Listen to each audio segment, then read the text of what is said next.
Selamat pagi Pak Setia, sebagai koordinator PMS dan juga pengampu nih Pak, pengampu kegiatan hackathon. Iya, jadi pada workshop kali ini, jadi sebenarnya kita untuk cover terkait beberapa rule dan juga penjelasan singkat ya, karena sepertinya ada beberapa yang perlu dipertegas dan juga setelah itu akan masuk materi di Scikit-learn. Nanti saya akan masuk sedikit, kemudian nanti ada rekan saya Apri yang akan praktek juga modelingnya. Saya coba share screen. Kelihatan? Kelihatan. Oke, terima kasih. Oke, saya coba presentasi Scikit-learn in action gitu ya. Tapi sebelumnya kita coba bahas terkait rule-nya dulu. Oke, perkenalan dulu karena kayaknya biar asik gitu, kenalan dulu. Jadi Bapak Ibu, teman-teman sekalian, rekan-rekan ya. Jadi kita di sini mau ada sedikit workshop. Jadi saya nggak kurang pas kayaknya kalau saya disebut narasumber karena banyak yang lebih ahli. Kalau saya ngelihat dari backgroundnya kemarin yang daftar di hackathon, ada yang sudah jadi senior data scientist, ada yang sudah jadi senior data engineer. Kalau saya masih baru mulai, jadi saya sekarang as a data engineer dan web developer di BPS, dan kerjaan saya sehari-hari mengolah data pakai Python, MySQL, NoSQL, dan beberapa dimasukkan ke Hadoop. Kemudian juga saya masuk di tim R&D-nya untuk mencoba untuk menelaah lebih jauh data-data baru apa yang kira-kira bisa digunakan. Jadi ada Scikit-learn dan juga TensorFlow. Kalau ada yang mau connect ke saya bisa lewat LinkedIn atau GitHub, di situ ada linknya, nanti slide-nya juga akan di-share. Oke.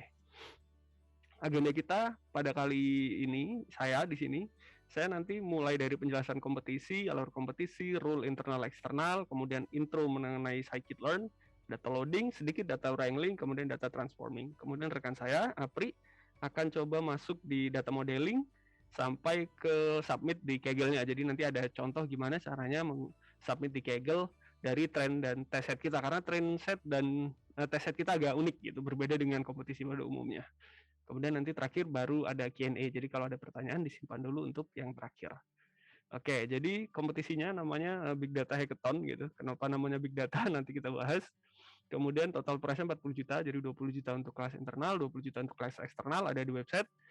Dan juga selamat kepada Bapak Ibu yang sudah terpilih jadi peserta, karena harus lolos verifikasi dulu, karena ada beberapa persyaratan yang harus dipenuhi gitu. Rangkaian ini hackathon merupakan rangkaian dari HSN 2021. Jadi pendaftarannya free, gratis. Total hadiahnya 40 juta rupiah, tapi kalau dilihat lebih detail lagi di situ ada bintang kecil sekali. Seperti pada kegiatan pada umumnya, belum termasuk pajak gitu. Jadi nanti 40 juta dikurangi pajak, kurang lebih gitu. Kemudian ini alur secara umumnya, penyisiannya tanggal 1 sampai 30 September. Ya, ada yang kelas internal hanya untuk pegawai BPS dan juga mahasiswa Politeknik Statistik STS.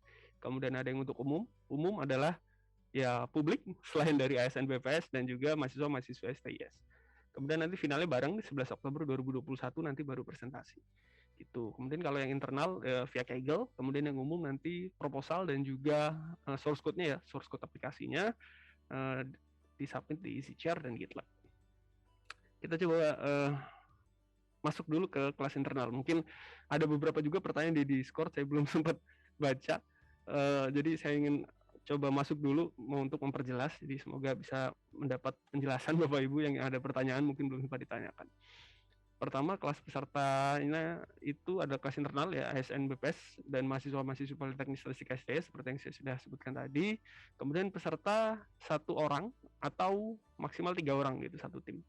Nah, kemudian penyerahan dataset akan disertai dengan penandatanganan surat pernyataan oleh peserta bermaterai. Jadi buat Bapak Ibu yang early ya, yang terima kasih sekali, supportnya ada yang luar biasa. Hari pertama sudah mendaftar.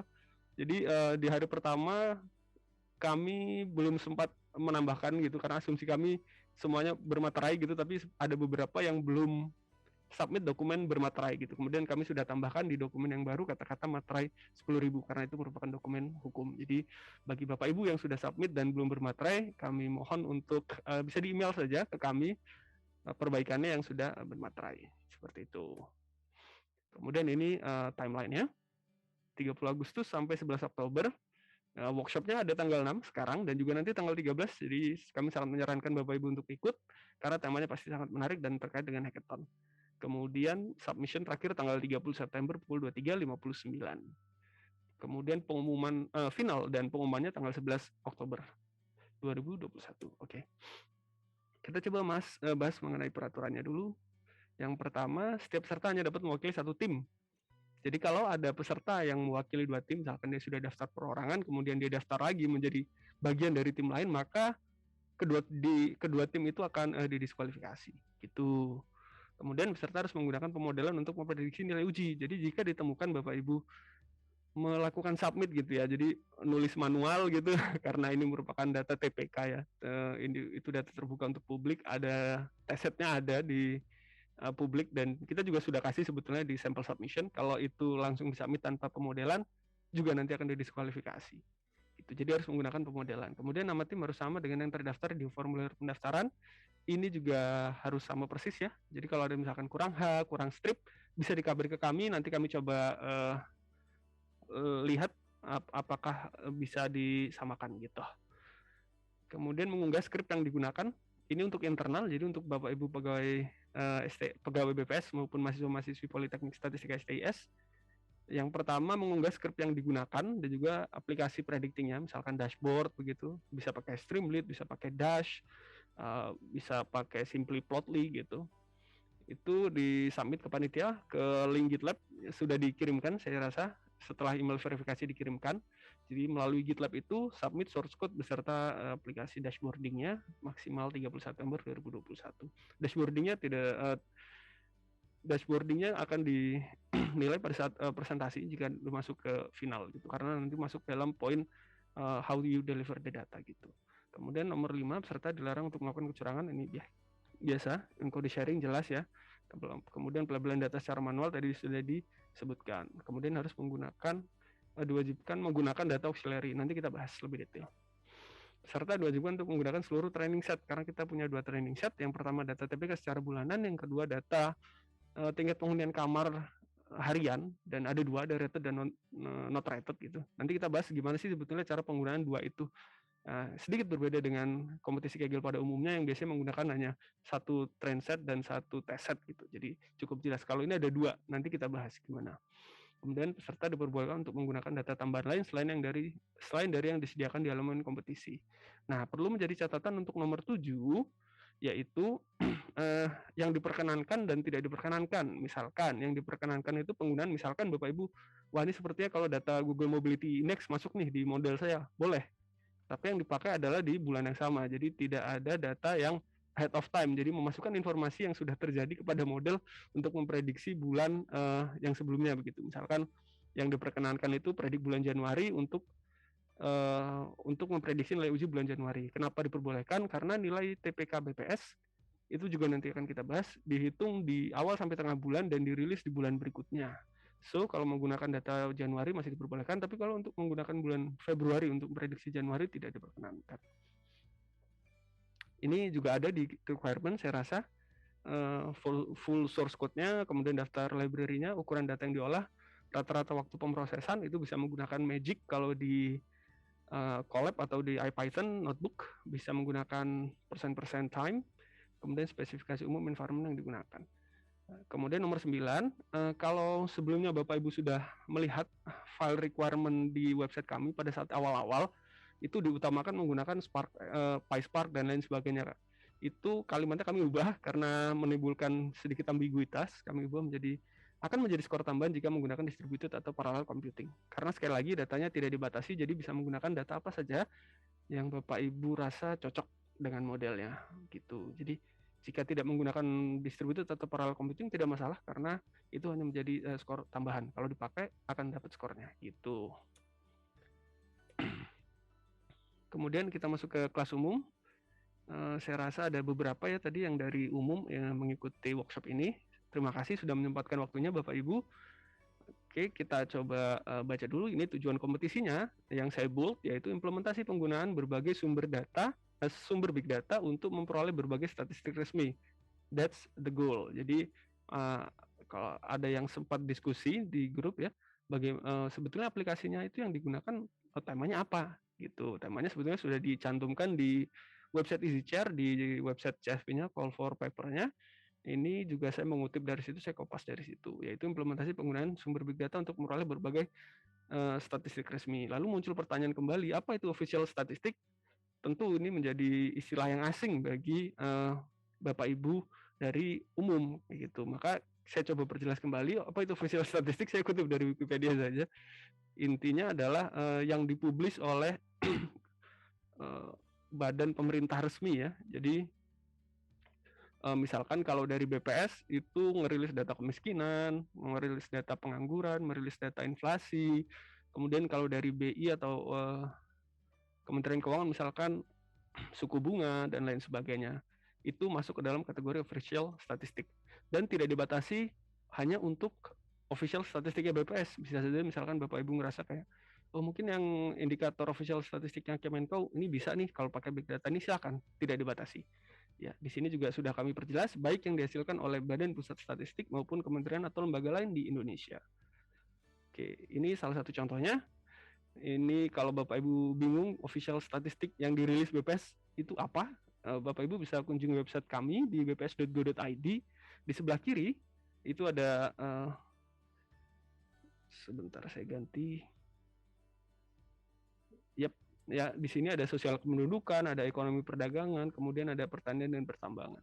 Di sini ada yang kami rilis ya contoh-contohnya, kemudian Bapak Ibu bisa lihat dari situ, kemudian bisa dikembangkan lebih lanjut karena sekali lagi kami sangat menerima ide-ide ya, kami sangat terbuka untuk ide-ide baru. Jadi misalkan Bapak Ibu tertarik pada suatu hal indikator yang sepertinya ini bisa pakai data yang lain, ya silahkan dilanjutkan gitu. Karena salah satu poin dalam penilaian untuk kategori umum yaitu novelty, kebaruan ya.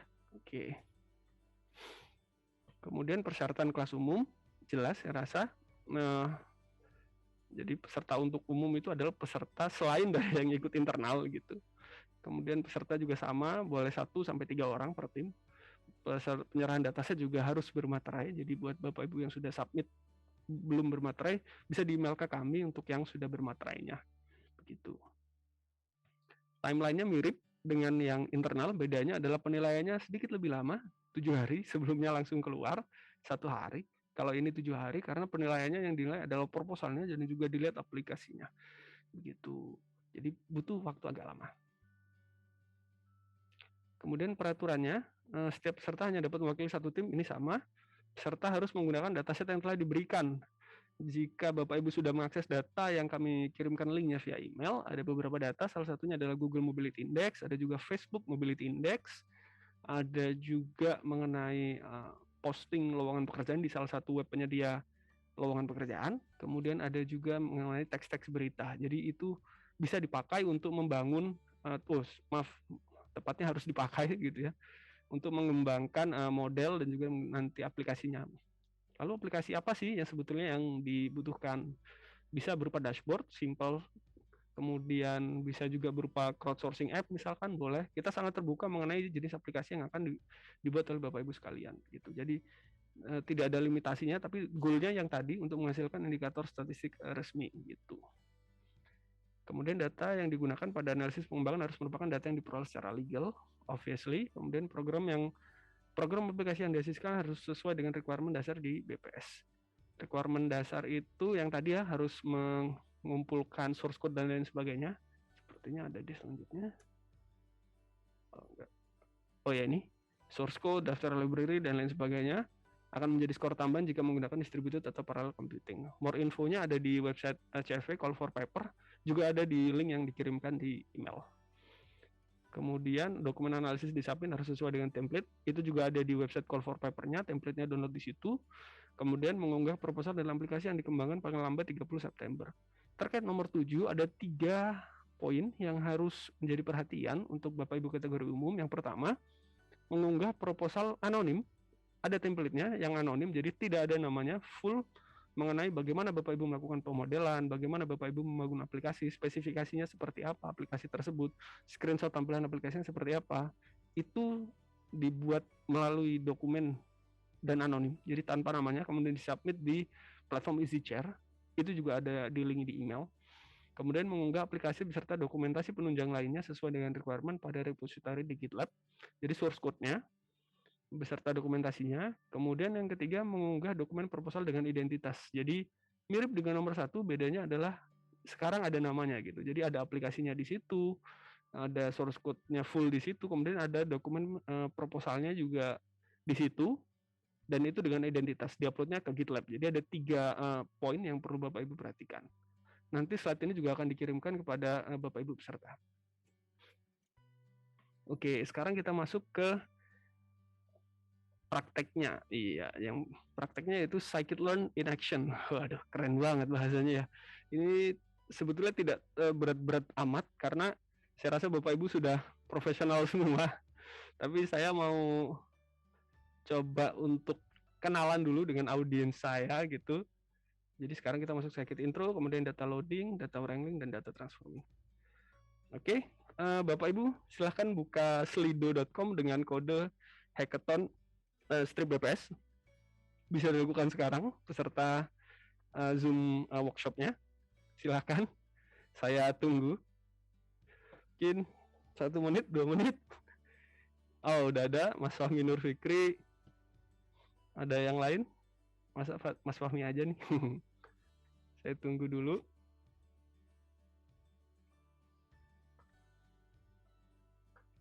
Bisa masuk ke situ, kemudian ada beberapa pertanyaan yang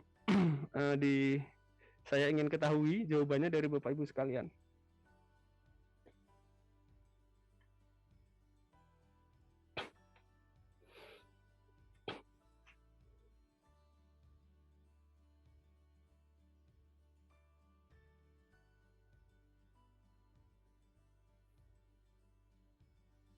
Oke, sudah lumayan Mas Misbah, Mas Yudi, Mas Budi. Oke. Mbak Desti, Kumalasari. Oke.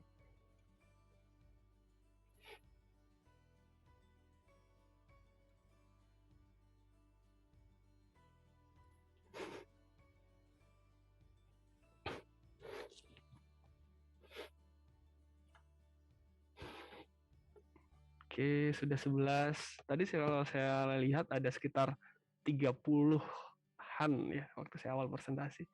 Saya coba lihat lagi, sekarang 37. Mungkin saya tunggu sampai sekitar 20-an ya. Wildan Aditya Geraldine. Oke. Mungkin Bapak Ibu dari PMS, dari sudut pemodelan. Oh ya, ada yang double zoom ya. Yang nggak double zoom mungkin bisa ikut slidonya. Mbak Hirinisa sudah. Ada Mas Pikachu ya. Bulbasur. Eka Feb. Yuti Indah. Oke. Dikit lagi mungkin saya tunggu.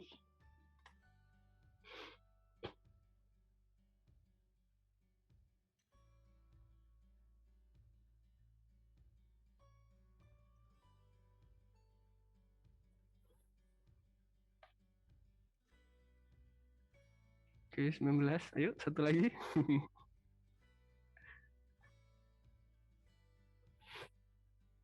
Mungkin tadi Mbak Kiki ya, Mbak Kiki. Sempat ikut Mbak Kiki. Kalau Mbak Eva udah kayaknya Eka Feb ya.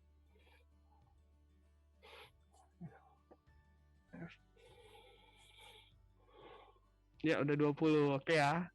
Yang lain bisa sambil dilanjut. Saya pengen lihat hasil sementaranya dulu. Oke.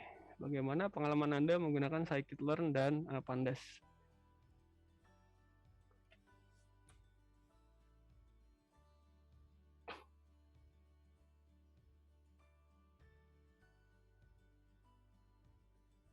Oke.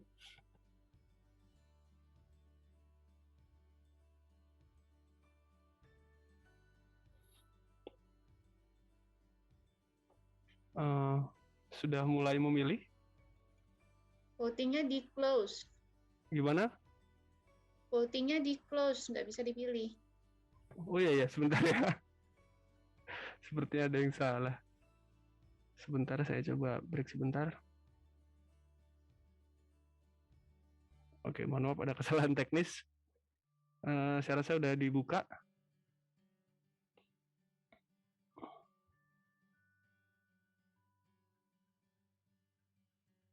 Oke, lihatnya di Slido-nya aja kayaknya ya langsung.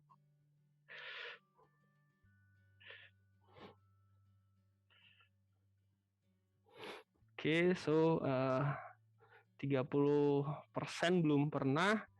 Ini hampir 50% pernah menggunakan kurang dari 3 proyek ya, berarti pernah. Kemudian 25% lebih dari 3 proyek. Oke, berarti yang belum pernah langsung naik. Ada yang sangat sering menggunakan. Oke,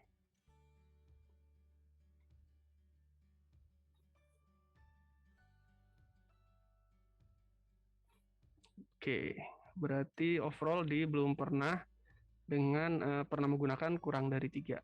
Sampai ada juga yang lebih dari 3, kemudian ada yang sangat sering ya, mungkin 1 atau 2 orang. Atau nggak ada yang milih ini ya, paling bawah saya ahlinya, saya saja yang presentasi gitu.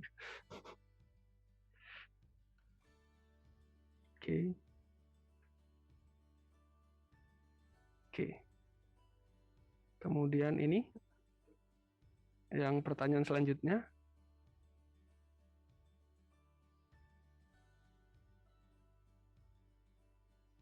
Oke.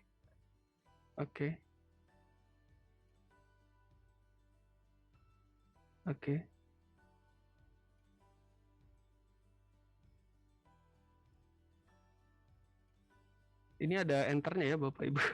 Karena di sini ini jadi tidak ada enter, jadi A sama dengan 3, enter, B sama dengan 2, enter, A, B sama dengan B, A, kemudian print B. Jadi itu satu line semua. Di sini terlihatnya seperti beda line.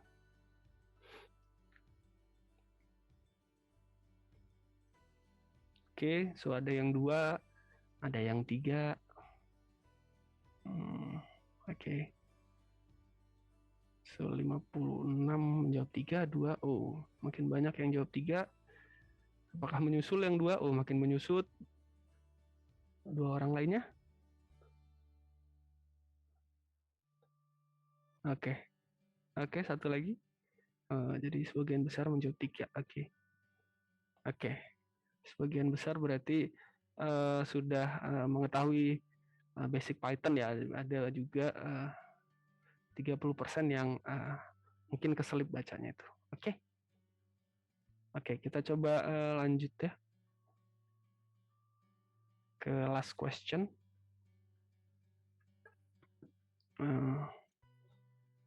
Fungsi pada circuit untuk mengubah parameter secara otomatis lalu mengevaluasi ya, menilai atau mengevaluasi model, yaitu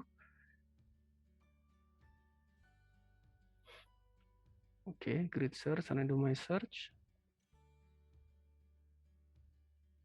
1 orang.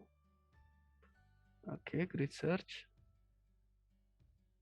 Stratified k-fold.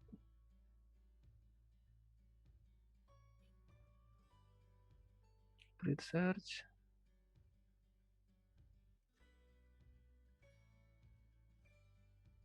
Grid search.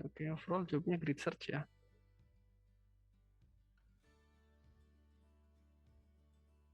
Stratified k-fold.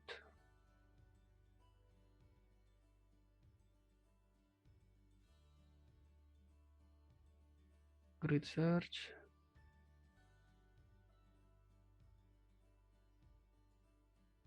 Oke. Oke.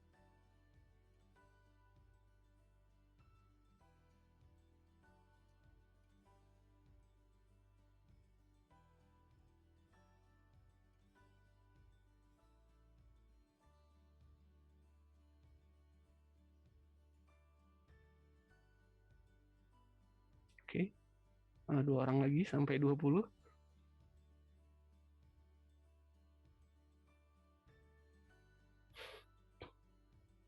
Oke, 20 cukup.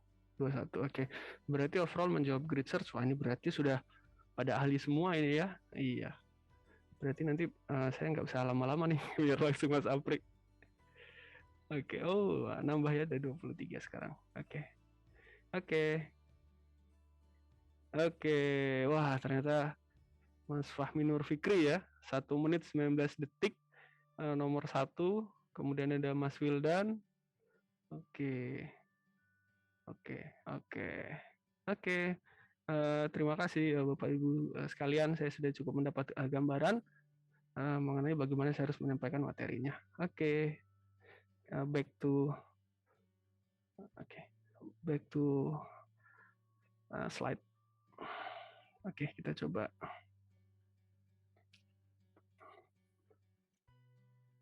Oke.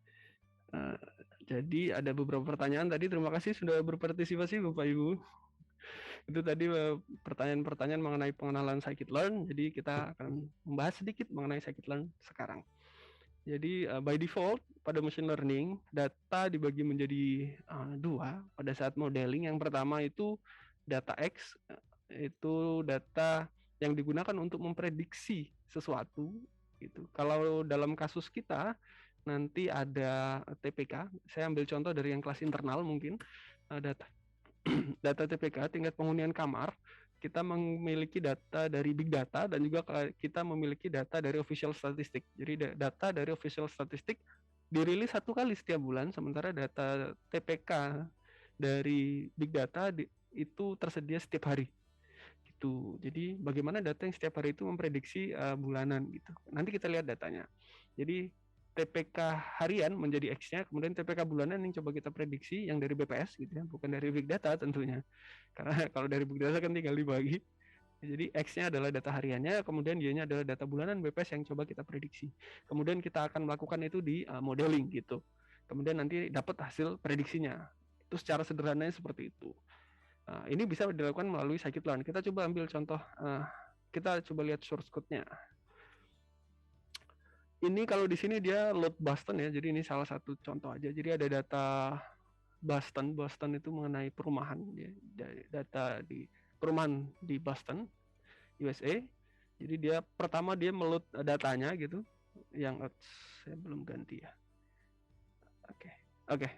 Pertama mereka ngeload datanya dulu, kemudian mereka ini skip dulu, kemudian mereka pilih modelingnya gitu, jadi XY-nya dapat, kemudian modelingnya dipilih mau pakai model apa, di sini case-nya linear regression, kemudian di fit, jadi belajar gitu, mesinnya belajar, kemudian predict gitu. Ini jadi mau pakai model apapun di scikit-learn API-nya, cara penulisannya sama. Jadi tinggal di load datanya, kemudian pilih modelnya apa, kemudian di fit, setelah itu di predict gitu.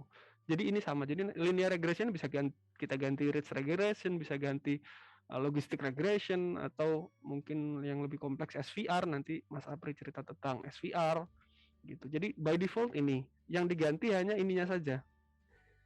Gitu. Jadi mau pakai model apa? Di scikit seperti itu. Jadi modelingnya bisa diganti-ganti, tapi secara API secara penulisan relatif sama.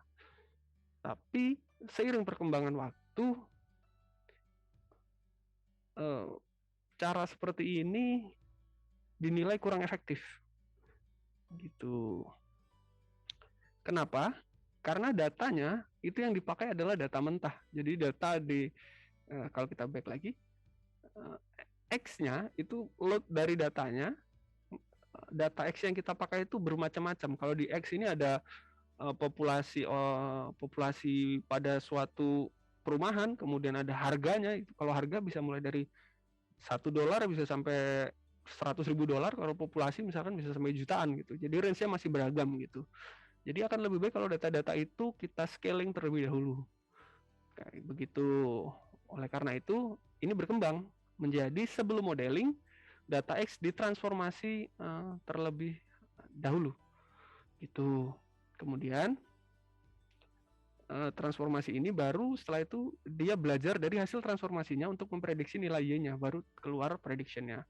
Satu kesatuan ini, daripada kita nulis 2 kali, kita bisa nulis 1 kali di dalam satu pipeline. Jadi scikit memiliki pipeline, jadi bisa kita gunakan untuk transformation sekaligus modeling. Jadi datanya masih sama, tapi di dalam pipeline itu sudah ada transformasinya. Jadi cara penulisannya masih sama gitu. Mari kita lihat. Contohnya seperti ini. Kalau sebelumnya kita menggunakan linear regression, di sini kita menggunakan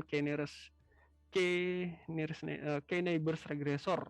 Nah, kemudian dimasukkan ke dalam pipeline. Jadi pipeline sudah tersedia di scikit, jadi tinggal panggil pipeline, kemudian scalingnya mau pakai apa, ada macam-macam, ada standar scaler, ada min max scaler, ada kalau standardization ada Johnson dan lain sebagainya.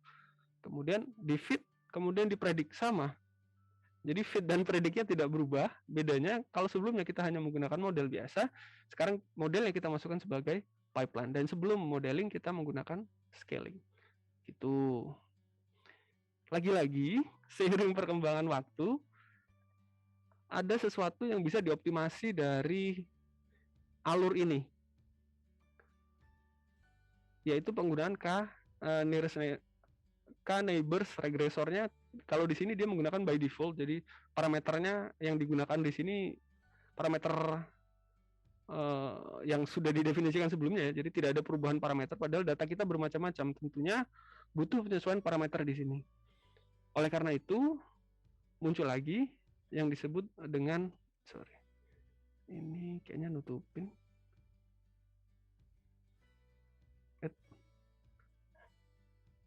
Oke, muncul yang disebut parameter search. Nah, di sini yang muncul di pertanyaan tadi, yaitu bagaimana caranya merubah parameter secara otomatis, lalu kita melihat parameter yang kita rubah itu dampaknya terhadap model apa. Misalkan kalau nearest neighbor, jumlah tetangganya itu berapa, jumlah klasternya itu berapa, jumlah pendekatannya itu berapa. Misalkan kalau satu, kita lihat kalau satu errornya bagaimana, kalau dua errornya bagaimana. Oh ternyata kalau kita pilih 3 errornya lebih sedikit daripada kita pilih 4. Oh ya udah kita pilih 3 aja gitu. Itu dinamakan parameter searching. Kalau di pertanyaan tadi ada 2 jawaban yang betul, di situ ada grid search CV, cross validation, dan juga randomized search. Jadi dua-duanya itu masuk poin yang benar. Gitu. Lalu di parameter tuning itu, di grid search atau di randomized search itu juga kita bisa masukkan yang namanya cross validation. Jadi berbeda dengan statistik pada umumnya, pada saat menggunakan machine learning kita tidak tahu seberapa benar model kita. Yang bisa kita lakukan adalah menggunakan cross validation untuk melihat performa model kita terhadap data yang Y ini. Jadi nanti data X dan Y-nya kita pecah, kemudian kita lihat gitu, ada sebagian data kita simpan, sebagian datanya kita masukkan ke model. Jadi modelnya belajar dari data yang sebagian, kemudian kita testing menggunakan data yang lain yang kita simpan tadi. Kita lihat performanya. Kalau cuma dilakukan satu kali, bisa jadi kebetulan. Makanya tadi juga ada pilihan k-fold cross validation. Jadi kita lakukan itu beberapa kali. Jadi kita split datanya, kemudian kita bagi, kita pelajari, kita tes. Kemudian kita pecah lagi, tapi bagian yang lain, bukan bagian yang tadi. Kita pelajari sisanya, kita belajar lagi, dan begitu seterusnya. Sampai ditemukan beberapa kali fold ya, kemudian nanti dilihat performa modelnya. Itu nanti di bagian Mas Abri. Ini contohnya mirip-mirip juga. Jadi kalau di scikit-learn mirip-mirip semua. Kalau sebelumnya kita sudah memasukkan pipe-nya, jadi kita sudah load datanya, kemudian kita juga sudah buat pipe-nya, pipeline-nya. Jadi di sini saya scalingnya pakai standar, kemudian modelingnya pakai ini. Di modelnya kita tinggal pilih tinggal masukkan pipe-nya tadi ke dalam grid search. Kalau di sini contohnya grid search, ya bisa juga randomized search. Jadi kita masukkan itu ke situ, kemudian kita cek parameternya di sini. Nah, ini model neighbors ini maksudnya parameter jumlah tetangganya yang tadi saya bilang. Bisa jadi 1, 2, 3. Kita nggak tahu mana yang terbaik. Biar dia saja yang ngecek satu, apakah satu lebih bagus dari 2, apakah 2 lebih bagus dari 3, dan seterusnya. Nanti dia akan memilih yang terbaik. Kemudian CV 3, maksudnya cross validation-nya 3. Jadi dia akan melakukan pengecekan 3 kali. Jadi datanya akan di-split, kemudian dia akan cek betul atau tidak, evaluasi maksud saya modelnya, nilainya berapa 3 kali. Gitu. Kemudian nanti ada fit, kemudian nanti juga ada predict. Gitu. Jadi sama. Yang membedakan itu ada piping dan ada parameter searching di sini. Jadi ini scikit-learn yang umumnya dipakai. Gitu. Kemudian mari kita coba masuk ke kompetisi lagi. Jadi data kompetisinya. masuk dari yang kelas umum terlebih dahulu. Kelas umum ada data Google Mobility Index, ada data pos lowongan pekerjaan, kemudian juga ada data teks berita. Kemudian ada yang untuk kelas internal BPS, datanya data TPK, jadi data tingkat penghunian kamar. TPK adalah jumlah kamar yang dihuni per jumlah kamar yang tersedia dikali 100. Jadi seberapa terisi sih sebuah hotel-hotel di Indonesia gitu misalkan. Kalau dari 0 sampai 100, kalau 100 berarti terisi semua atau full book gitu. Nah, kita coba bahas mengenai yang kelas internal karena seperti yang saya bilang tadi, data yang dipakai di Kaggle sedikit berbeda. Kita coba mulai dari official statistik BPS, tingkat penghunian kamar yang kita berikan di Kaggle yaitu untuk Bali tahun 2020. Itu data tersedia bulanan karena 2020 berarti cuma 12 row. Kemudian rilis setiap awal bulan. Jadi data Januari dirilisnya awal Februari. Jadi setiap awal bulan. Jadi data Februari dirilisnya Maret, Maret dirilisnya April dan seterusnya. Dihitung berdasarkan survei pada awal sampai tengah bulan. Jadi ada survei di setiap provinsi ya. Di setiap provinsi di Indonesia tuh ada melakukan survei perhotelan. Kemudian mendapatkan tingkat penghunian kamarnya gitu. Kemudian itu karena di setiap provinsi ada nilai itu, maka di nasional juga ada nilai itu, dan itu dirilis setiap bulan. Gitu. Kemudian juga ada keterisian kamar hotel dari web penyedia akomodasi. Dan ini juga yang kami berikan yaitu data di Bali saja dan tahun 2020 saja. Supaya menyesuaikan dari official statistiknya BPS. Tersedia secara harian. Jadi dari tahun 2020 mulai dari tanggal 1 Januari sampai 31 Desember itu ada datanya. Tetapi kekurangannya adalah tidak memiliki variabel jumlah kamar terisi. Sedangkan untuk menghitung TPK tadi, jumlah TPK adalah jumlah kamar yang terisi dibagi total kamar yang tersedia. Maksud saya total kamar yang ada, bukan yang tersedia.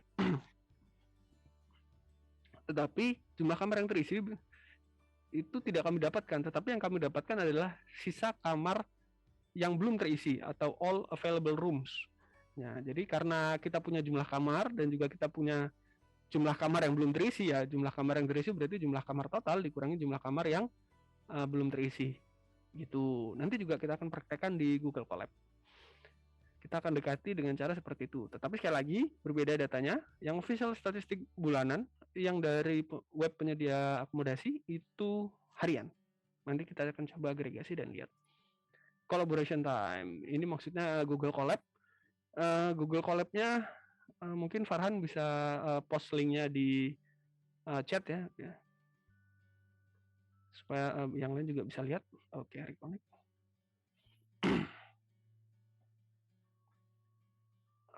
Saya barusan ganti ke tab Scikit Google Colab. Apakah tampak atau belum terlihat? Kelihatan. Oh, kelihatan. Oke, terima kasih. Oke. Tapi linknya yang belum. Oh, linknya belum. Baik, ditunggu ya. Ditunggu. Farhan sedang post. Tadi saya sudah kirim. Atau mungkin kita bahas dulu ya, nanti linknya menyusul. Jadi Bapak Ibu ada linknya, nanti bisa diduplikat di Google Colab Bapak Ibu masing-masing, coba di run masing-masing. Yang perlu jadi perhatian, yang nanti ada di bawah, tapi kita coba bahas dulu dari awal. Yang pertama, load libraries-nya ini beberapa libraries yang saya pakai di sini. Oh, ini belum, ini nanti di bagian Mas Aprik ya. Jadi saya di bagian ini aja. Oke, gini. Jadi yang pertama, ini juga enggak. Nampai Pandas dulu.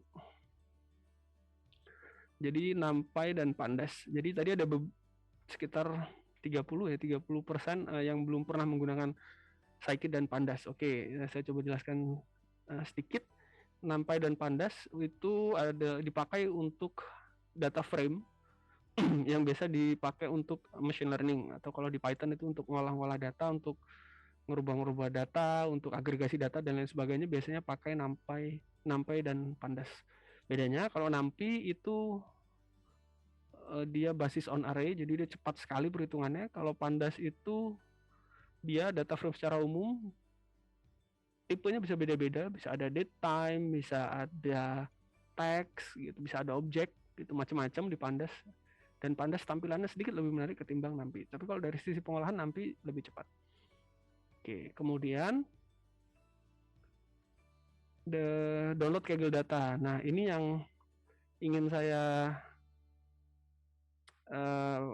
praktekkan sedikit ya. Jadi Bapak Ibu, karena untuk kelas internal, saya yakin kalau untuk yang umum ini sudah pro semua. Karena saya lihat backgroundnya sudah luar biasa semua yang ikut. Nah, jadi sekedar info saja mungkin bagi ya Bapak Ibu yang umum. Jadi kita bisa langsung mendownload data Kaggle dari Google Colab. Begitu. Yang dibutuhkan adalah JSON account. Jadi API key-nya. Caranya gimana? Tentu Bapak Ibu sudah punya akun Kaggle. Bapak Ibu bisa ke Kaggle, kemudian ke account di bagian sini, kemudian account. Nanti di bagian account itu di sini ada create new API. Itu bisa di-download saja, nanti ada file JSON-nya. Nah, itu bisa kita pakai untuk download data langsung dari Colab-nya gitu. Jadi ke Kaggle, kemudian ke account, kemudian ke di sini nanti download API-nya. Nanti formatnya JSON. Gitu. Kemudian bisa kita pakai di sini. Bapak bisa kopas saja source code-nya nggak masalah. Saya coba running lagi. Oke, di sini download. Oke. Ya, karena saya sebelumnya udah running ya, jadi dia duplicate file access. Oke. Skipping. Gitu. Jadi ini data-data yang di-download ya, karena kompetisinya itu datanya ada sample submission, ada tes online booking, kemudian tes TPK hotel berbintang, TPK online booking, ini kita bahas satu-satu. Jadi otomatis ke download dan Bapak Ibu bisa akses lewat sini, icon folder di sini. Ini sudah ke download semua. Oke. Dilanjutkan ke akses datanya. So, gimana caranya kita ngebaca data yang udah kita download? Kita coba lihat ada beberapa listnya. Yang pertama kita mau lihat dari training datanya dulu. Jadi yang awalnya train. Kalau tadi yang kita bahas ini X-nya. Itu. Jadi X dan Y-nya ya, trainingnya. Gitu. Nanti kita akan split. Nah, training online ini kita coba baca ya. Jadi ini nama variabelnya, kemudian PD itu adalah Pandas yang kita import di atas tadi. Import Pandas SPD, so pd.read.csv, maksudnya Pandas bacain CSV dong, linknya ini gitu. Linknya train online booking. Ini yang data harian. Kalau yang data bulanannya train TPK hotel berbintang. Oke. Ini sudah cukup jelas ya, atau saya perlu zoom lagi?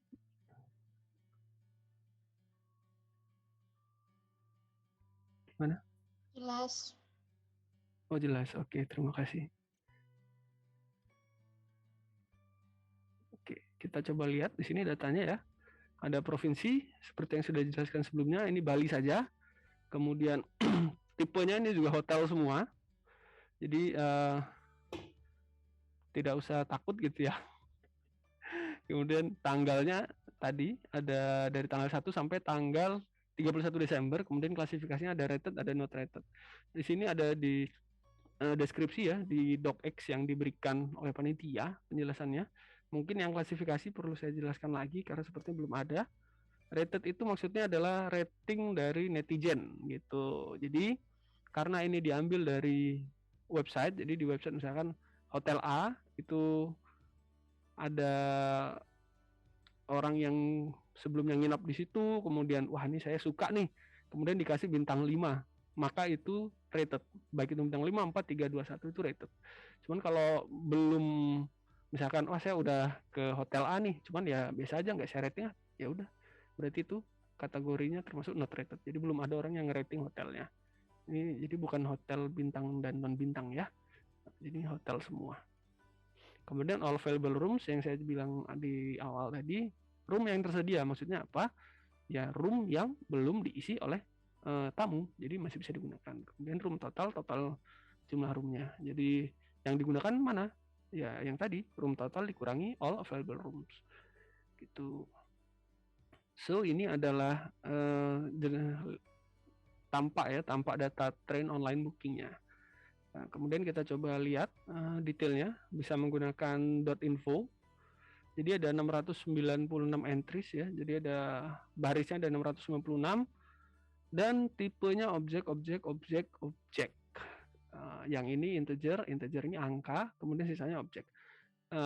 Sementara seharusnya kalau yang tanggal itu kan date ya, harusnya formatnya date. Nanti kita coba ubah, jadi di bagian bawah juga ada perintah untuk mengcasting data dari objek ke date.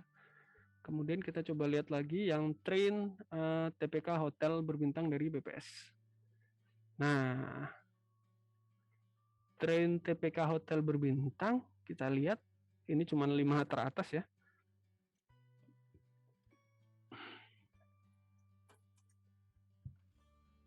Ya, kalau dilihat jumlahnya cuma 12 karena cuma 12 bulan gitu. Jadi dari bulan Januari dan seterusnya. Nah, apa itu kalau agregat VAR ntar kita bahas. Dari TPK-nya dulu. TPK adalah tingkat penggunaan kamar. So, ini adalah data yang dirilis BPS setiap bulannya untuk Provinsi Bali aja. Sekali lagi, case kita di Bali saja. Nah, itu jadi jelas. Jadi 59,29% itu TPK-nya dan seterusnya 2%. Ini pandemi ya luar biasa dampaknya terlihat. Kemudian Desember 2020 mulai recover ke 19.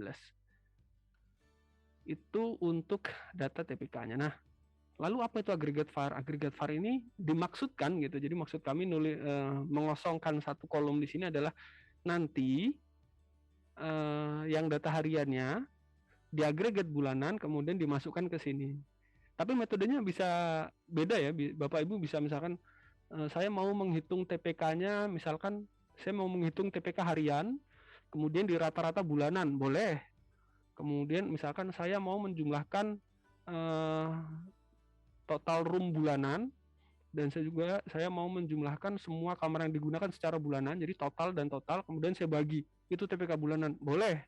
Kalau ada metode lain yang dikira Bapak Ibu, wah ini bisa juga nih agregatnya, misalkan mediannya, boleh. Modusnya misalkan, boleh. Jadi tidak dibatasi, makanya di sini kami kosongkan. Jadi metodenya bisa berbagai macam. Itu agregat VAR. Kemudian kita lihat cuma 12 dan ada provinsi, tahun, bulan, agregat VAR dan TPK. Ini data yang akan kita gunakan untuk training gitu. Jadi dua data ini harus digunakan untuk training. Mau ada tambahan? Boleh, nanti kita bahas di belakang. Kemudian yang kedua adalah testing data. Testing data yang digunakan untuk menilai model kita di Kaggle ya. Jadi di Kaggle. Jadi di Kaggle ini adalah datanya gitu. Yang mau kita tes kalau dilihat cuma 6 bulan ya. Jadi Januari sampai Juni tahun 2021. TPK-nya ini yang coba kita predik, nanti agregatnya nanti kita hitung karena kita juga diberikan tes yang harian untuk dari webnya. Jadi Bapak Ibu dapat data harian perhotelan dari Januari 2020 sampai Juni 2021. Jadi 1 tahun 6 bulan Bapak Ibu punya datanya di Kaggle. Jadi untuk agregat sama dengan sebelumnya dibuat bulanan, caranya macam-macam, dipersilakan. Ini contohnya yang tes online bookingnya. Bisa kelihatan kalau di sini yang online-nya ada 356 kolom. 356 baris. Kolomnya ada 5. Kemudian submission-nya. Terkait submission-nya, ini contohnya ya. Jadi yang disubmit ke Kaggle nanti bentuknya hanya seperti ini. Jadi nanti yang ini, ID, provinsi, tahun, bulan, ini digunakan untuk testing. Setelah keluar angkanya, yang disubmit hanya TPK-nya saja. So TPK-nya ini adalah TPK asli BPS. Jadi kalau Bapak Ibu submit langsung nomor 1 nih kayaknya. Tapi ya tadi sesuai peraturan tidak boleh menggunakan labeling secara manual ya, harus menggunakan modeling. Oke, yang rated sudah ditambahkan. Oke, yang rated sudah ditambahkan ya. Jadi Bapak Ibu kalau ke Kaggle download yang docx sudah ada di situ. Thank you Kelvin. Kemudian pre-processingnya kita masuk. Jadi setelah kita tahu datanya tadi ada 5 ya, berarti ada trainingnya bulanan dan harian, ada testingnya bulanan dan harian, kemudian juga ada contoh file submission ya. Sekarang kita coba untuk wiggle the data, wrangle the data, sedikit-sedikit aja karena ini hanya contoh, Bapak Ibu bisa explore lebih jauh untuk di notebooknya masing-masing. Oke, nah jadi seperti yang saya bilang tadi, untuk menggunakan data hariannya, kita terlebih dulu harus menghitung jumlah kamar yang terpakai. Tuh, jadi kalau di sini saya misalkan saya menggunakan variabel baru namanya used room, artinya ya kamar yang dipakai gitu, harusnya booked room ya. Kamar yang di booking gitu, yang beneran dipakai, beneran ditinggali oleh tamu. Tuh, jadi di sini saya tinggal panggilnya seperti ini, jadi train online itu dataset train online, maksudnya dataset training yang harian. Saya ambil variabel totalnya dikurangi all available rooms-nya. So yang tadi room total kurang all available rooms. Saya lakukan terhadap train online dan juga tes yang online gitu. Jadi saya udah punya variabel used room nih gitu. Kalau mau contohnya mungkin bisa gini ya. Saya coba. Oh di bawahnya ada. Oke.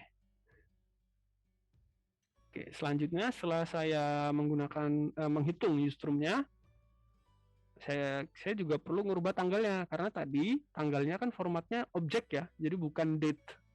Itu sementara kita mau agregasi bulanan, akan lebih mudah jika tanggalnya itu formatnya date, formatnya date time kalau di Python. Jadi kalau formatnya sudah tanggal, kita bisa agregasi dia harian, bulanan, tahunan, lebih mudah codingnya ketimbang dia berformat objek. So gimana caranya casting atau merubah variabel dari objek ke date-nya? Ya simple, tinggal pd.toDateTime, kemudian pilih kolomnya gitu ya. Jadi train online tanggal, saya ubah dia yang tadinya objek menjadi date, kemudian saya masukkan dia ke tanggal juga. Jadi saya ambil, saya rubah, saya masukin lagi. Gitu. Saya lakukan kepada train online dan juga tes online. Nah, setelah itu mari kita lihat di sini. Ya, sudah ada ya used room-nya. Used room-nya sudah ada. Jadi ya tinggal ini dikurang ini gitu ya. 415 dikurang 211 ya 204, bener? Ya bener ya. Jadi gitu. Jadi ini dikurangi. Kalau ini formatnya sudah date harusnya. Kita coba cek.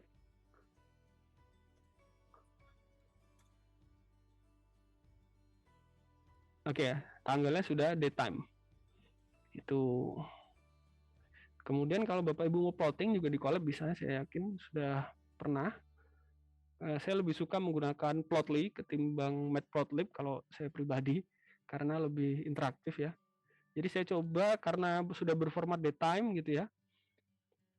Saya coba ngeliat gimana sih sebetulnya used room ya atau jumlah kamar yang di booking gitu. Saya pengen lihat perkembangannya karena tadi sudah berformat datetime, plottingnya mudah, tinggal dimasukin.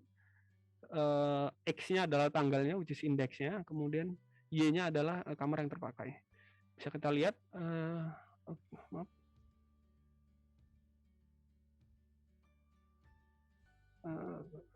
Oke. Klik, ya bisa kita lihat ya di sini ada beberapa anomali sebetulnya yang bisa diimprove. Gitu, misalkan ini something wrong here, tanggal 24 Agustus 2020 something wrong here. Karena biasanya used room-nya itu sekitar 18.000, tiba-tiba jadi cuma 1.000 something wrong. Nah, Bapak Ibu bisa wrangle the data di sini, bisa coba di improve ya gitu. Ini kayaknya outlier nih, kita coba ganti, boleh silakan gitu. Tapi perlu nanti ada dokumentasinya ya apa yang dilakukan gitu. Ini juga nih something wrong here, atau bisa juga enggak ya, tanggal 2 September 2020 ada event apa nih kok tiba-tiba jadi 32.000, sebelumnya cuma 18.000, sebelumnya juga cuma, setelahnya juga cuma 20.000, kenapa di sini ada tiba-tiba ada 32.000 gitu. Ini menarik, ini bisa Bapak Ibu utak-utik datanya. Karena sekali lagi untuk yang modeling tekniknya terutama preprocessingnya sangat dibebaskan, bahkan sampai bisa nambah data lainnya asalkan tidak ahead of time tadi. Oke, kemudian ini Ini aggregating, oke. Jadi sebelumnya kita sudah dapat datanya dan terlihat bahwa datanya harian ya, tanggal 1, tanggal 1, tanggal 2, tanggal 2, tanggal 3. Sementara data dari BPS itu bulanan, maka kita perlu agregasi dia yang dari awalnya data harian menjadi data bulanan. Itu. Kalau di Python jika sudah berformat date ya, indeksnya, maka mudah sekali untuk mengagregasi dia by month atau by year gitu. Tinggal kalau bulanan ya M, kalau tahunan ya Y gitu. Jadi pertama kita set indeksnya dulu, jadi tanggalnya kita jadikan indeks, kemudian kita group by, kita kelompokkan datanya berdasarkan indeksnya tapi bulanan gitu. Kemudian di sum itu artinya dijumlahkan.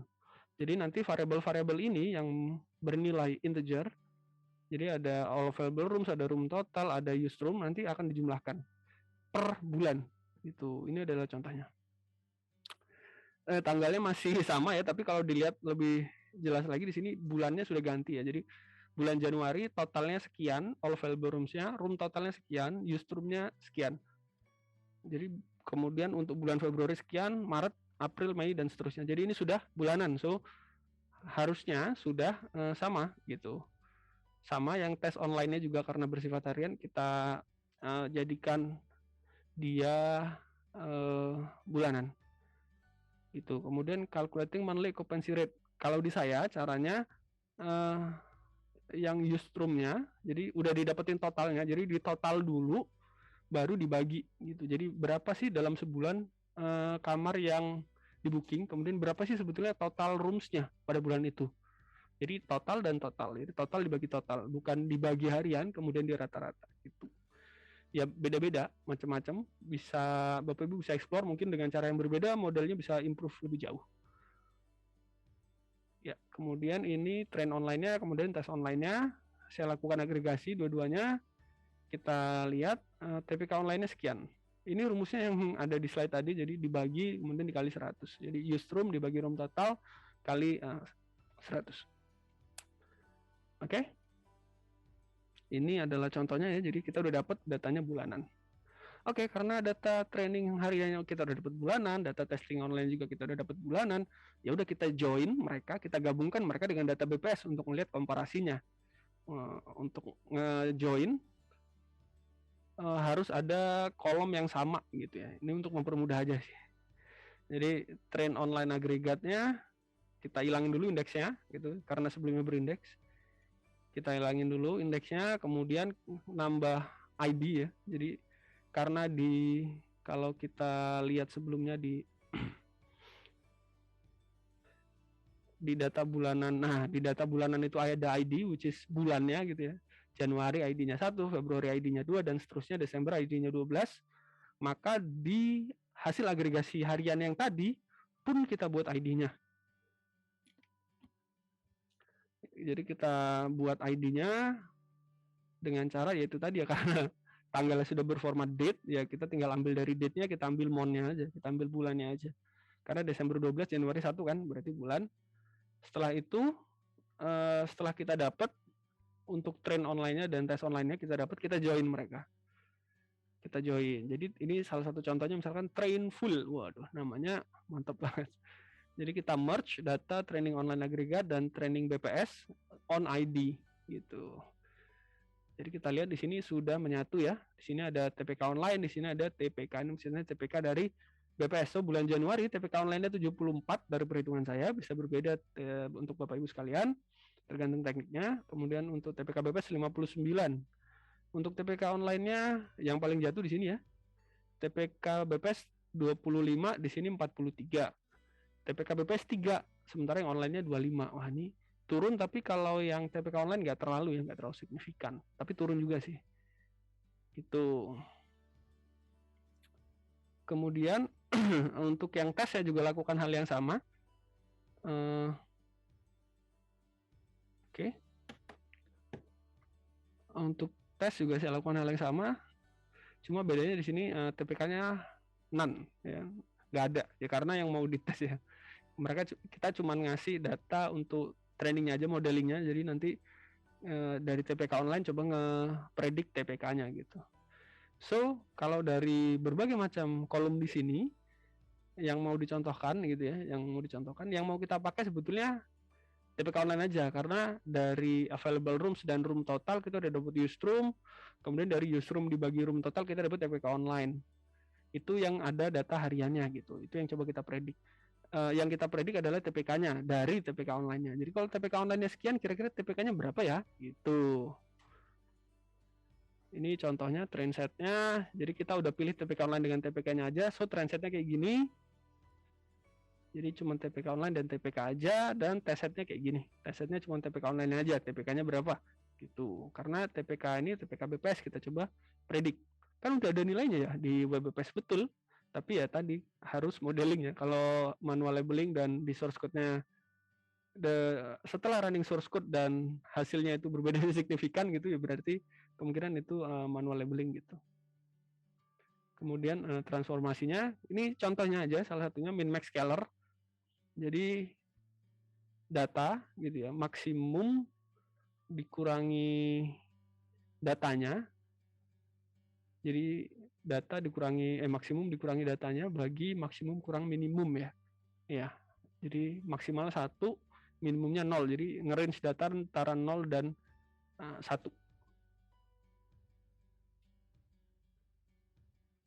Jadi kalau di sini saya coba transform, jadi untuk TPK min max-nya saya transform pakai ini, tinggal min max scaler, kemudian di fit transform, jadi langsung diubah, langsung masukin ke situ gitu. Kemudian TPKO min max ini, TPK online min max untuk transit dan testnya saya juga ganti gitu. Sudah jam 10. Transit head-nya ini contohnya seperti ini. Jadi ini salah satu transformasi ya yang kita coba perlakukan tadi. Kalau tadi di slide-nya ada transformasi, jadi ini bisa manual begini, tapi akan lebih mudah kalau piping ya. Jadi lewat pipeline, dan nanti Mas Apri yang presentasi itu. Kemudian ada juga grid search, kan nanti ada beberapa algoritma juga yang kita coba. Kemudian ini saya coba lihat sebenarnya TPK online terhadap TPK BPS gimana sih gitu ya. Ya gini, kalau TPK online-nya rata-rata lebih tinggi, tapi kalau lihat dari polanya mirip-mirip lah. Mirip-mirip. Dan kita coba predik yang bawah dari yang atas. Kemudian train test split-nya. Nah, kenapa harus di split? Karena tadi kita tidak bisa mengetahui seberapa akurat model kita dari test set-nya. Karena di test set-nya kan nggak ada yang dipredik ya, nggak ada yang bisa di-compare gitu. Dari train set-nya kita coba pecah jadi train test split gitu. Kita coba pecah, nah itu nanti kita predik, kemudian kita compare.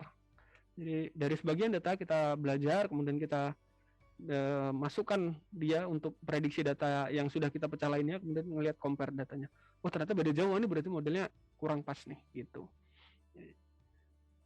Tapi ini akan lebih mudah kalau pakai grid search gitu. Jadi akan otomatis validasi setelah mengubah parameter yang di modeling tadi. Saya rasa itu. Terus kemudian yang terakhir, Bapak Ibu juga kalau misalkan sudah data wrangling, udah data jungkir balik ya, di sini udah datanya dirubah kanan kiri agregasi gitu, Bapak Ibu juga bisa ekspor dia ke CSV. Selain CSV juga ada banyak yang lain. Ada coba cek aja ya, .to. Oke, sini ada macam-macam ya, to Excel ada, to clipboard, to JSON ada, to HTML ada, to NumPy, to record, to SQL ada, ke stata bisa, pickle ya, kalau pickle ke objek, serialization dan lain-lain. Parquet yang lagi naik daun Parquet dan lain sebagainya. Gitu. Ini Bapak Ibu bisa coba sendiri, nanti linknya akan diberikan oleh Farhan. Kemudian setelah diekspor kita lihat ini perintah ya, ls itu list file yang ada di folder itu gitu. Jadi ini yang ada di folder kita sudah ada testset dan transet CSV. Kalau Bapak Ibu, wah ini diekspor dong, downloadnya gimana ya? Di sini di bagian folder Bapak Ibu bisa lihat, di sini ada testset, ada transet. Bapak Ibu tinggal klik yang ini, kemudian klik download. Jadi hasil menggunakan Python yang tadi bisa di download, kemudian dilihat di spreadsheet. Gitu. Saya pikir itu saja. Farhan ya. Thank you Farhan. Saya balikin ke Farhan. Thank you.